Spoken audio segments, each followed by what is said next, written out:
What if the person tormenting your family wasn't outside, but already inside the house?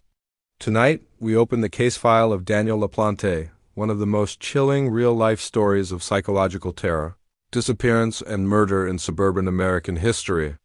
It starts with a prank call, leads to ghostly whispers from inside the walls, and ends in a brutal triple homicide that still unsettles investigators to this day.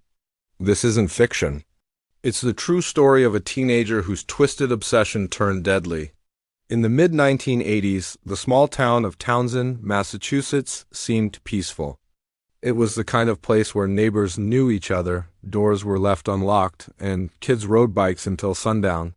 But beneath that Norman Rockwell calm, something deeply disturbing was taking shape. Daniel LaPlante was a teenager living in that town. On the surface, he was just another awkward, quiet boy. But behind the silence was a life filled with trauma. Daniel had been abused from a young age, both physically and emotionally. He struggled in school, diagnosed with dyslexia, and was frequently bullied for his appearance and hygiene. He became more withdrawn as he entered his teens, and developed an obsession with dark subjects, the occult, horror stories, and death. And by age 15 he began stalking.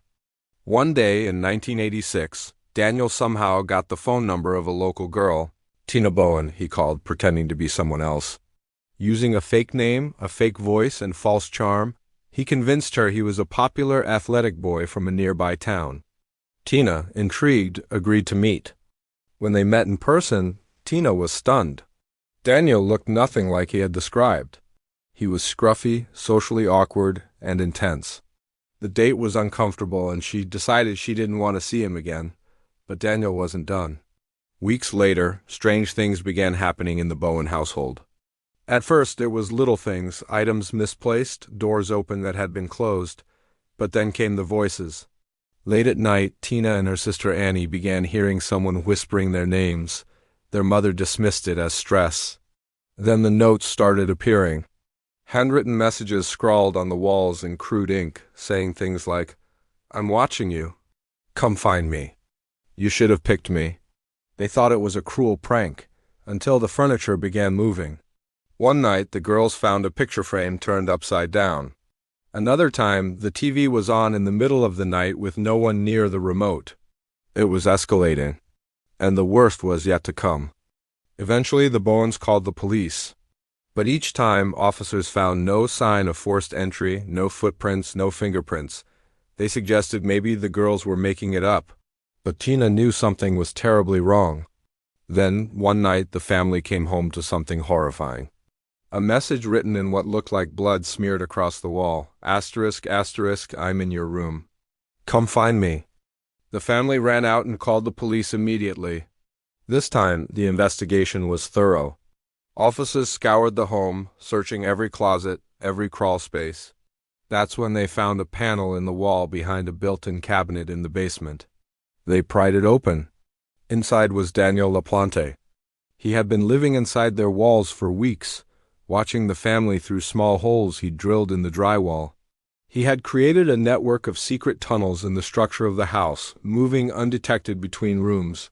He had been stealing food, moving objects, and tormenting the family for fun. He even wore their clothes when they weren't home. Daniel was arrested and taken into custody. But what seemed like the end of a nightmare was just the beginning. Because Daniel was still a minor, he was placed in a juvenile detention facility. But less than a year later, in October of 1987, he escaped.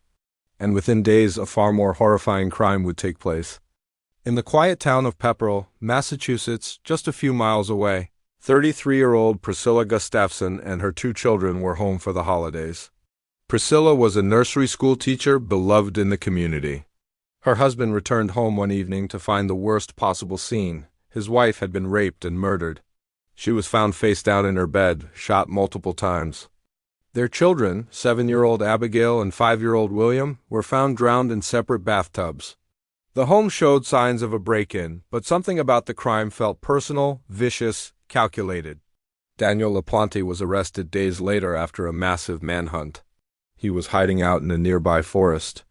Police found incriminating evidence on him, a .22 caliber pistol, Hair from the victims and items stolen from the Gustafson home, but the most disturbing discovery? He had written journal entries about the murders, proud, cold, void of remorse. Daniel LaPlante was charged with multiple counts of murder, rape, and burglary. The trial shocked the region. The media dubbed him the boy in the walls, and his disturbing behavior in court made headlines. Psychologists argued over his mental state. Some believed he was severely mentally ill. Others said he was simply evil. In 1988, he was convicted and sentenced to life in prison without the possibility of parole. But that wasn't the end of his story.